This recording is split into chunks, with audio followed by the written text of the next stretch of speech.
Welcome to On Air with Kash. I'm your host, Kash Hovey, and today we have a very special guest joining us. He's an incredibly talented actor and filmmaker. He's best known for his role as Dan Shelter on Netflix's series Stranger Things. You can catch him in theaters now in the new horror movie Terrifier 3, where he takes on the role of Cole, and he produces and directs films under his own banner, The Day Productions, projects including Smashing Pumpkins and Axe to Grind. Please welcome Mason Mecartea. Thank you. Thank you, Cash. Dude, I'm so happy to be here and talk to you, man. Oh gosh, Mason, it is so good to talk to you. I feel like we've had a social media relationship. We keep popping up in each other's feeds. We've kind of crisscrossed at certain events, but it's so good to have you on the show. Where to begin? Booking Stranger Things. I'm a fan. I've been a fan of the show since it came out. And it's one of Yeah. those shows, like, I wasn't old enough to appreciate the time, but there was definitely like Ghostbusters and that we went through growing up. So just that show just captivates so many, just even my age and your age. So, I mean, what was it like booking this role and being on that show with that cast? Man, it was a dream, man. I still have the poster on my wall from season one. I was just a huge fan when it came out. I thought this was it was my Steven Spielberg dream show, you know what I mean? And I was so head over heels for it and I was obsessed with it. And man, for years I wanted to be on something like it, and I would write down in my journal and I'd pray about it. I'd be like, I want to be in something like Stranger Things. And then it was wild whenever I got the audition, and I was like, yeah, this is great. And I didn't get that part, so I was a little bit butthurt. I was like, what the heck? But eventually I read it for this other one, and that was the one I eventually got. But man, it exceeded my expectations while also living up to the hype because like everyone was so kind and cool, but it was just as massive and daunting as I was worried it was going to be, but in the best way, because it was huge. And all the cast was so cool, but like you arrive at the base camp that is Hawkins High School, and you're just like I watch this. I watch this all the time, and man, it was such a treat. It was a gift. And I look back on it very fondly because it was a joy, man. At the time, this was funny. At the time, my name in the script was just college bro. And I was like, oh heck yeah, I'm college bro. And then it wasn't until it came out and I was so sure it was gonna be cut. I was like, I'm not gonna be in the show. That's like, why would they put that in? Oh, yeah, Why is yeah. college bro gonna be in this? And I had my buddy come over, and I think it was like 2 a.m. when the season dropped. I don't know why, but we were up that late.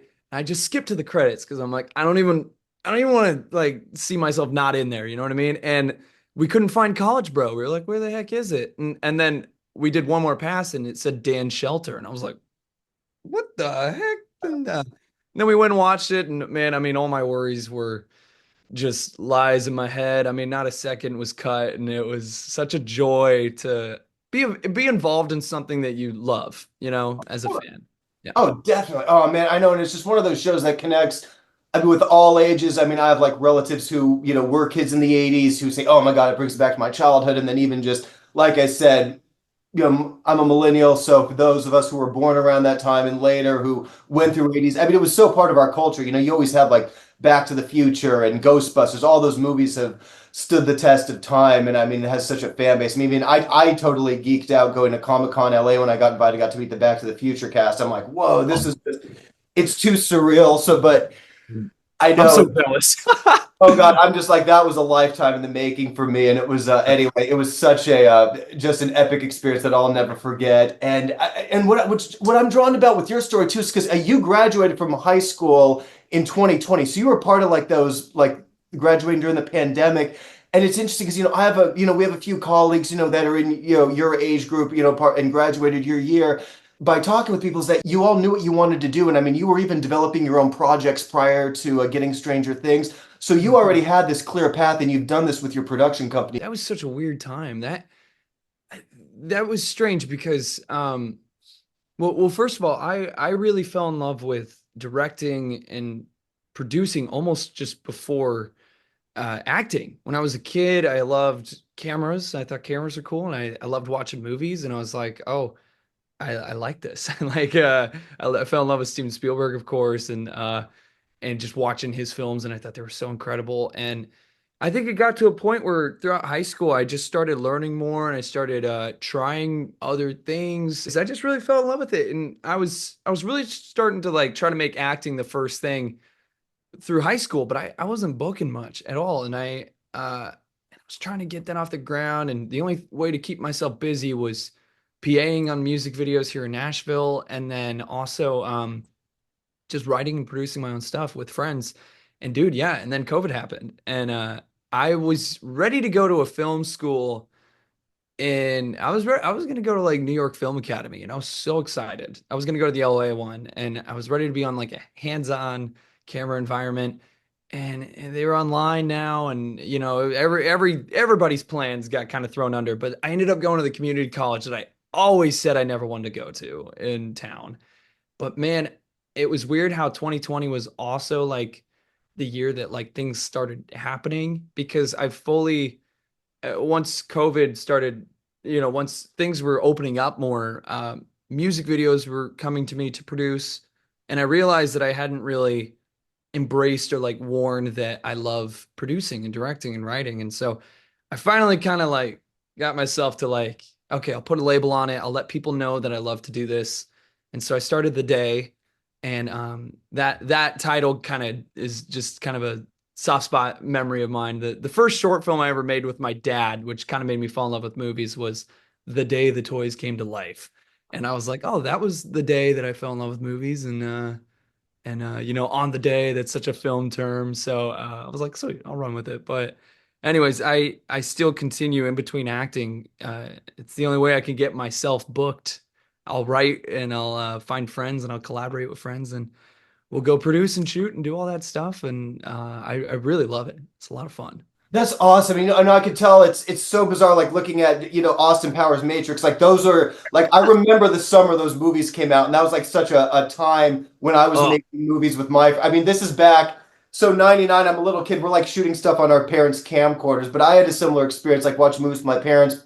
We'd pull yeah. out cameras and we were just rolling with it. But and I what I love about your generation is because I'm like I'm starting to understand now that the millennials are kind of, we're getting to be in positions to like run the world, so or not Yeah. run, just run companies and stuff. And no one really had hope for our generation. I know, like, Gen as your generation, Gen Z, everyone. I mean, everyone's always going to look down and but I just love your ambition, and it's just I find that with your generation so much. Like we didn't really know, and again, like we felt like we had this whole world like mapped out. Like if you were living in that summer, and then all of a sudden we're like 9/11 happens, and then it's like everything that happened in the 2000s, and then housing crisis when we're like getting out of school and starting our lives. And then I feel like your generation had a similar impact with the pandemic, but all these things are us like figuring out the new ways. And I feel like we're at a time in history too where it's where I just feel like we're moving in a different speed now, and it's really like having this new leadership, having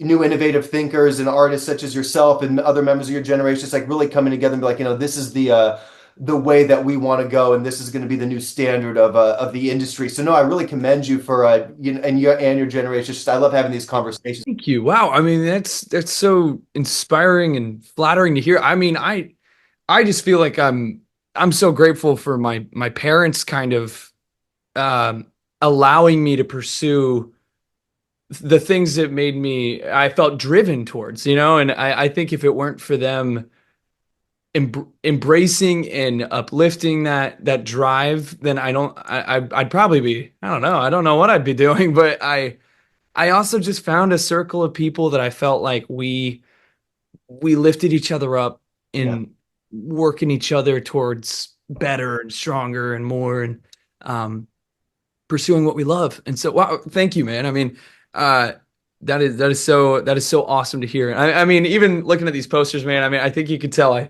Oh yeah. uh, I totally wish. I mean, I love the X Files. That's one of my favorite things Oh ever. On yeah. Great. course, the Matrix. I mean, I got the Exorcist over here No, too. I feel like I'm back in my room when I was back in 1999. I'm like, dude, I remember the summer Yeah. those movies came out. That was even the summer Eyes Wide Shut came out. So I got into Kubrick, and it Oh, was like, oh yeah.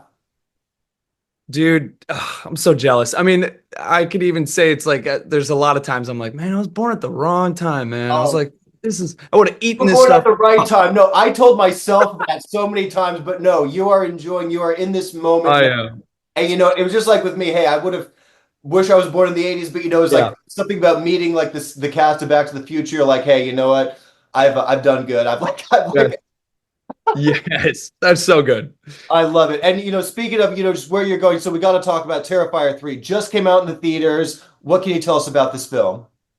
Man, it's crazy, it's fun, it's a roller coaster, and I mean, I'm just so honored to be a part of it, and people seem to be loving it right now, and that I knew they would. I mean, the second I knew that I was going to be involved with this project. Another daunting experience like Stranger Things was for me because I was like, people love this. People love Art the Clown and Terrifier, and I was like, I don't want to mess that up. You know what I mean? And so I of course was nervous but excited, and man, it opened last Friday, and people just seem to love it, and I'm seeing it again tonight with some friends.